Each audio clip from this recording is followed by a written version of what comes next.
Well, mga kapopong, nakabuo ang mga siyentipiko sa China ng teknolohiyang tinawag na invisibility cloak o balabal na nagbibigay ng epekto ng pagiging hindi nakikita.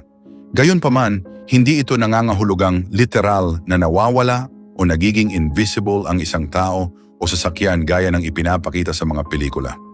Sa halip, gumagamit ito ng mga espesyal na materyales at makabagong teknolohiya upang manipulahin ang electromagnetic waves kabilang ang mga alon na ginagamit ng radar. Dahil dito, maaaring maging mas mahirap makita o matukoy ang isang bagay. Isa sa mga unang demonstrasyon na nakakuha ng malaking atensyon ay ipinakita noong 2023 ni Chinese scientist Xu Junhao. Sa isang science event, gumamit siya at ng kanyang mga assistant ng malaki at translucent na sheet na inilagay sa harap ng isang tao. Sa isang partikular na anggulo, tila nawawala ang ibabang bahagi ng katawan ng taong nasa likod nito. Dahil dito, ikinumpara ng maraming tao ang demonstrasyon sa mahiwagang invisibility cloak mula sa Harry Potter. Gayunpaman, mas tama itong ituring bilang isang optical effect o paraan ng pagtatago ng isang bagay kaysa tunay na invisibility. Mas makabuluhang pag-unlad ang isinagawa ng mga researcher mula sa Zhejiang University. Nakatuon ang kanilang pananaliksik sa tinatawag na Aero-Amphibious Invisibility Cloak na maaaring gamitin sa mga aircraft at drone. Ang pangunahing layunin nito ay bawasan ang radar signature ng isang sasakyan upang maging mas mahirap itong matukoy ng mga radar system. Gumagana ang radar sa pamamagitan ng pagpapadala ng electromagnetic waves at pagtanggap sa mga alon na bumabalik kapag tumama ang mga ito sa isang bagay.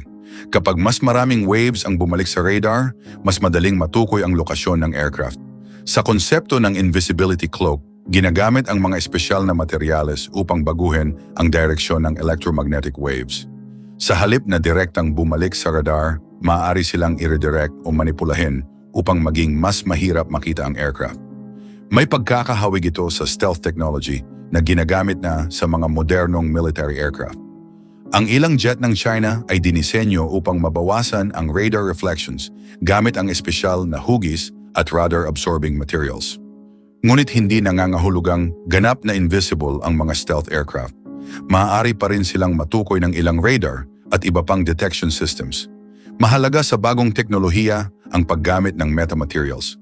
Ang mga ito ay artipisyal na idinisenyong materyales na may kakayahang manipulahin ang electromagnetic waves sa mga paraang hindi karaniwang nagagawa ng ordinaryong materyales. Matagal nang pinag-aaralan ang metamaterials para sa cloaking technology, ngunit mahirap gumawa ng sistemang epektibo sa iba't ibang frequency, anggulo at kapaligiran. Sinubukan ng mga researcher ng Zhejiang University na malutas ang ilan sa mga problemang ito sa pamamagitan ng pagbuo ng three-dimensional metamaterial system. Dinisenyo nila ito para sa isang drone at upang gumana sa iba't ibang kapaligiran tulad ng lupa, dagat at himpapawid. Mahalaga ito dahil habang gumagalaw ang isang drone, patuloy na nagbabago ang anggulo ng radar, kondisyon ng kapaligiran at lokasyon nito. Kasama rin sa konsepto ang artificial intelligence. Maaaring gumamit ang system ng sensors upang malaman ang frequency at direksyon ng radar waves. Pagkatapos, maaaring automatikong baguhin ng artificial intelligence ang paraan ng paggalaw o pag-adjust ng metamaterial upang mas mahusay na ma-redirect ang mga electromagnetic waves. Dahil dito, maaaring umangkop ang cloak sa pagbabago ng kondisyon nang hindi kinakailangang kontrolin ito ng mano-mano. Sa mga test na iniulat ng mga researcher, nakamit ng cloak drone ang humigit kumulang 90% similarity sa electromagnetic characteristics ng background nito sa ilang simulated environments. Samantala, ang ordinaryong drone ay umabot lamang sa humigit kumulang 45%.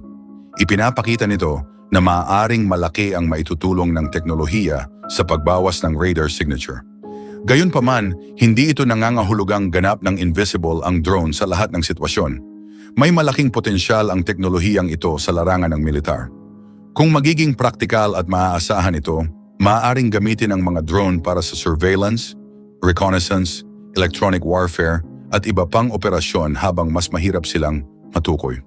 Maaari rin itong magkaroon ng malaking epekto sa paggamit ng drone swarms at sa kakayahan ng mga air defense system na makita ang paparating na mga banta. Anyway, mga kapupong, marami pang hamon ang kailangang malutas. Mahirap gawing epektibo ang isang cloak sa maraming radar frequencies, iba't ibang anggulo, kondisyon ng panahon at distansya. Bukod dito, patuloy ding gumagawa ang mga militar ng mga bagong teknolohiya upang matukoy ang mga stealth aircraft at iba pang mahirap makita na target. Well, mga kapopong, isang maliit na autonomous sea drone na pag-aari ng American company na CSATS ang nakakuha ng malinaw na video ng isang Chinese-type guided missile destroyer habang naglalayag sa karagatang malapit sa Pilipinas. Bagamat bahagi lamang umano ito ng isang komersyal na technology demonstration, ipinakita ng insidente kung paano nagiging mahalagang kasangkapan ang murang unmanned maritime technology sa pagsubaybay sa mga aktibidad ng hukbong dagat. Ayon sa Reuters, ang Lightfish, isang maliit na unmanned surface vessel, ay nagsasagawa ng mahabang autonomous voyage sa kanlurang Pasipiko nang makasalubong nito ang Chinese warship. Sa kabila ng laki nito, nakakuha ang drone ng mataas na kalidad na video ng barkong pandigma habang nagpapatuloy sa nakaprogramang ruta. Iginiit ng CSATS na komersyal ang layunin ng misyon at hindi ito nagsagawa ng anumang mapanghamong kilos laban sa barko ng China. Ipinakita ng pangyayaring ito na ang mga komersyal na autonomous vessel ay maaari nang magsagawa ng surveillance na dati nangangailangan ng mamahaling barkong militar o sasakyang panghimpapawid.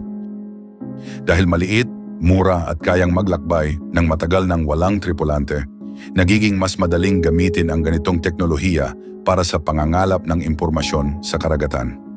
Mas pinalawak naman ng The Warzone News ang usapin sa implikasyon nito sa seguridad.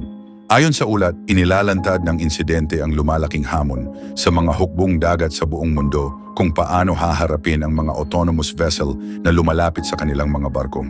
Hindi tulad ng mga tradisyonal na sasakyang dagat, ang mga drone ay maaaring manatili sa dagat ng matagal, hindi nangangailangan ng tripulante at maaaring ipakalat sa malaking bilang sa mababang halaga. Dahil dito, nahaharap ang mga Navy sa mahirap na pagpapasya kung kailan ituturing na banta ang isang unmanned vessel. Ang agarang pagsira o pagkuha rito ay maaaring magdulot ng pagtaas ng tensyon, lalo na kung pag-aari ito ng pribadong kumpanya. Ngunit ang pagpapabaya naman dito ay maaaring magbukas ng pagkakataon para sa surveillance o pangangalap ng sensitibong impormasyon tungkol sa galaw at kakayahan ng ipinunto rin ng ulat na ang umiiral na International Maritime Law at Rules of Engagement ay pangunahing ginawa para sa mga barkong may tripulante. Dahil sa mabilis na pagdami ng autonomous maritime systems, maaaring kailanganin ang mga bagong patakaran upang malinaw na matukoy kung paano dapat kumilos ang mga hukbong dagat sa ganitong sitwasyon. Samantala, binigyang diin ng New York Post ang kakayahan ng maliit na drone na makalapit sa isang modernong Chinese destroyer nang hindi nalalagay sa panganib ang buhay ng tao. Ipinakita rin nito na ang mga teknolohiyang unang idinisenyo para sa komersyal na gamit ay maaari ring magkaroon ng mahalagang papel sa military intelligence, surveillance at reconnaissance.